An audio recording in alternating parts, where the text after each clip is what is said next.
부동산 때문에 물가 튀는 영향도 있나요? 일단은 우리가 수치상으로 이야기를 해봐야 되겠죠? 수치상으로 물가가 튀느냐 아니면은 그냥 진짜 물가가 튀느냐 이런 상황인 건데, 첫 번째, 일반적으로는 우리나라는 물가 수치에 주거비가 포함되지 않습니다. 그런데 미국 같은 나라를 보면은 주거비가 포함이 되고요. 주거비가 포함이 되면은 집값이 올라가면 당연히 임대료도 올라가죠. 그러면은 이게 물가 지수에 영향을 준다. 근데 우리나라는 수치상으로는 주거비 자체가 물가 지수에 포함되지 않는다. 그렇기 때문에 수치상으로 물가 튀는 영향은 적을 겁니다. 그런데 실질적으로 물가 튀는 영향은 크다. 우리나라 특, 외국 같은 경우는 보통 기업이 부동산 투자를 들어가는데, 투자라고 합시다. 투기지만 외국 같은 경우는 투자로 들어가는 경우도 많으니까. 그런데 여기에 이제 뭐 리츠나 이런 것들로 가게가 간접 투자로 들어간다면, 우리나라 같은 경우는 가게가 직접 투자로 들어가죠. 그 우리나라가 직접 투자가 많은 이유, 이게 우리나라 특이죠. 원흉은 두 가지가 있다고 그랬죠. 첫 번째는 전세 제도고, 두 번째는 선분양 제도다. 그래서 전세 제도 때문에 갭 투기가 있는 거고, 선분양 제도 때문에 분양권 투기가 있는 거죠. 그래서 분양권 투기를 막기 위해서는 가장 좋은 방법은 전매 제한. 요건데 전매 제한을 풀어버린 게 문제인 거고. 근데 요 두 가지를 가지고 가게에서 직접 투자를 들어가요. 그래서 우리나라 특, 다시 외국 같은 경우는요, 땅값이 올라가서 이게 주택이라든가 상가, 크게는 두 가지로 분류하죠. 주택 아니면 상가. 그래서 내가 거주용으로 사느냐 아니면 수익형으로 사느냐, 땅값이 올라가서 이런 식으로 구축이 있는데, 우리나라 같은 경우는 어때요? 가게가 주택을 투기하기 굉장히 용이하기 때문에 아파트 가격부터 올라가죠. 소액으로도 투자가 가능하니까. 그래서 아파트 가격이 올라가면서 땅값이 올라가고, 땅값이 올라가면서 기타 비아파트 등 부동산들의 가격이 올라가게 된다. 그래서 이게 굉장히 문제라고 그랬어요. 예를 들어서 신도시 집값 거품이 심하다고 그랬죠. 그 이전에 말씀드렸던 게 뭐예요? 분양가 거품부터가 심하다.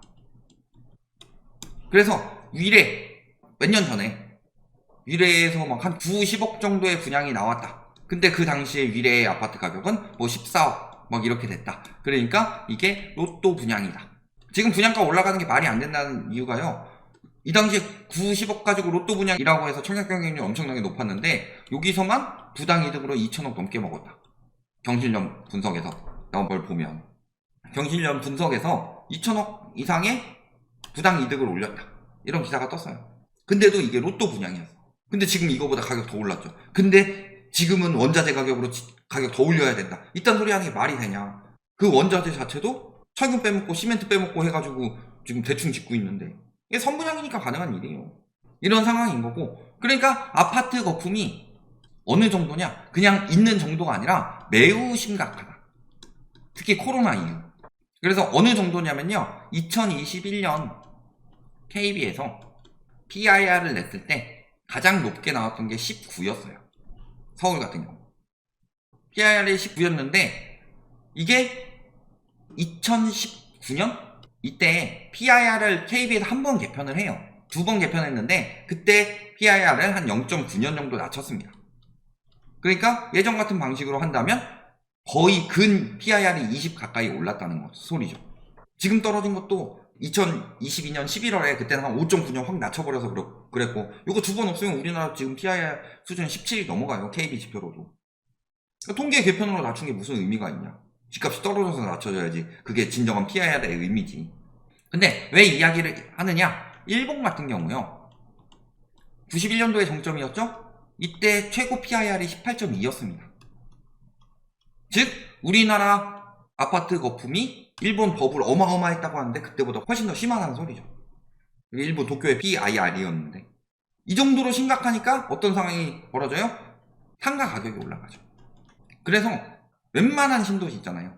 예를 들어서 하남의 미사 강변도시라든가 남양주의 다산이 신도시라든가, 요게 더 비싸게 들어와서 여기 1층 상가 대부분의 평당가가 5천만 원 정도 됐다. 그러면은 말씀드렸지만 10평짜리 상가를 분양받으면요, 분양평수는 공용면적까지 한 20평 정도는 받아야 돼요. 그러니까 10평이면 5억 덜덜이 아니라 10평이면 10억인 거예요. 10평짜리면 테이블 몇 개나 놓을 수 있어요.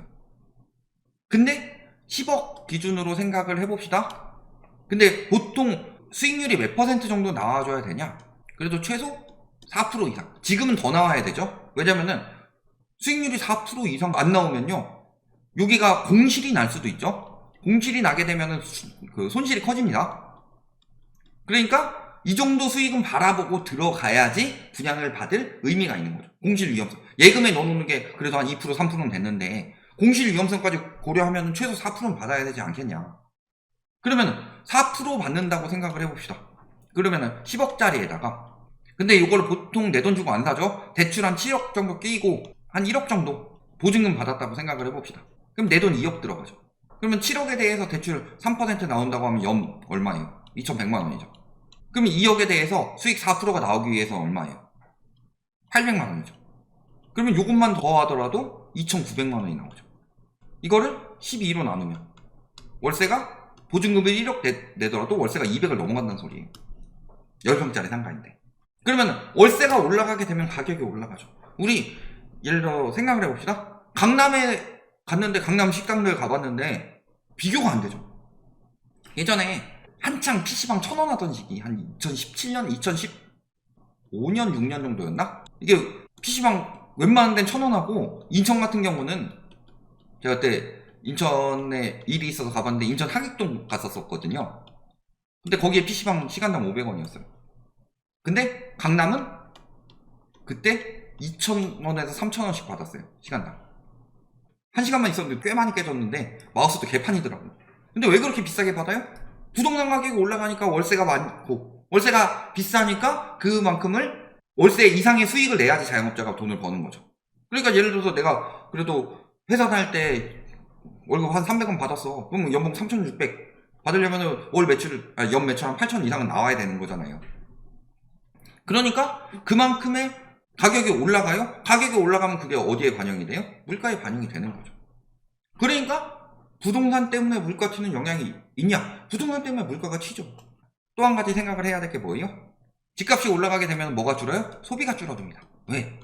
무주택자는 집값이 올라가니까 집을 사기 위해서 저축을 하고, 유주택자는 대출을 많이 받았기 때문에 비소비 지출이 증가해서 당연히 소비 지출이 줄어들죠. 그래서 소비가 줄어들게 됩니다. 그러면 그만큼 더 건당 수익을 올려야 되는 상황이죠. 그러니까 이 악순환이 되는 거예요. 그래서 그런 이야기를 들은 적이 있어요. 조물주 위에 건물주는 끝났다. 왜냐면은 지금은 건물 가격이 너무 올라가서 수익률이 나오지 않는 상황이에요. 그래서 저번에 제가 뒷광고를 하지 않는 청정 유튜브 앞광고를 하죠.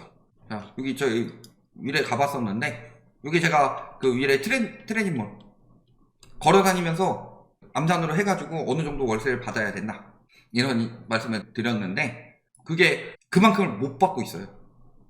저기가 임대료가 굉장히 비싼 편인데도 못 받아요. 매물 보면 한 300만원씩 나오고 있는데 1억에 300 정도 막 이런 식으로 나왔었는데, 근데도 예금만도 안 나온다, 수익이. 그런데 임대인 입장에서는 수익이 안 나오는데 또 임차인 입장에서도 너무 부담이 되는 거예요.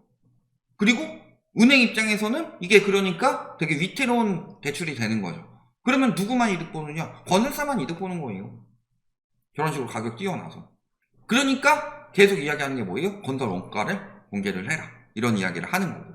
그렇기 때문에요, 부동산 거품이 경제 전반적으로 영향을 미치는 게 뭐다? 물가 올라가게 만들고. 다만 물가가 올라가는 게 왜 티가 안 나느냐? 수치상으로 소비가 줄어들잖아요. 지출이 줄어들고, 소비 지출이 줄어들게 되면은 통화 승수가 줄어들죠. 통화 승수가 줄어들게 되면은 반대로 화폐 가치 하락이 덜해지죠. 그러니까 물가는 올라가는데 경기는 침체되는 스태그플레이션 같은 현상이 부동산 가격 상승으로 계속 일어나게 된다. 그러니까 집값 거품이 문제가 되는 거고, 이게 경제에 장기적으로 문제가 되기 때문에 지금 같은 수준에서 멈춰버린다면요, 경제 파탄 나고 그 다음에 잃어버린 30년이 올 것이냐, 아니면 이번 와중에 부동산 한번 박살내고 디레버리징 한번 한 다음에 다시 경제를 살릴 것이냐, 요 부분에 대해서 고민해야 되는 시기라고 말씀을 드리는 건데, 이 와중에도 집값 더 올라갑니다, 바닥 찍었습니다 라고 말하는 인간들은 경제에 대해서 기본적인 지식도 없고 그냥 그걸로 돈 버는 사람들이라서, 나는 돈 벌고 너네는 망하든 말든, 나랑 망하든 말든 나는 돈 벌겠다, 이게 매국노 같은 마음이 아니면 뭐겠냐. 그래서 왜 영끌오족이란 말이 붙었겠어요. 을사오족에서 딴 거 아니에요. 그런데 그거 나왔으면 그 인간들은 또 프레임 잡아가지고 뭐 요즘에 뭐 폭락오적이라느니 해가지고 우리 껴가지고 뭐 하는 거 만드는데, 그런 건 퍼지지도 않죠. 왜 퍼지지도 않아요? 심지어 기사화하더만. 그런 것들 보시면은 부동산 거품이 왜 꺼지는지, 그리고 경제에 어떤 영향을 미치는지, 물가에 어떤 영향을 미치는지, 이런 것들이 답이 다 나온다. 여기까지 말씀드리겠습니다.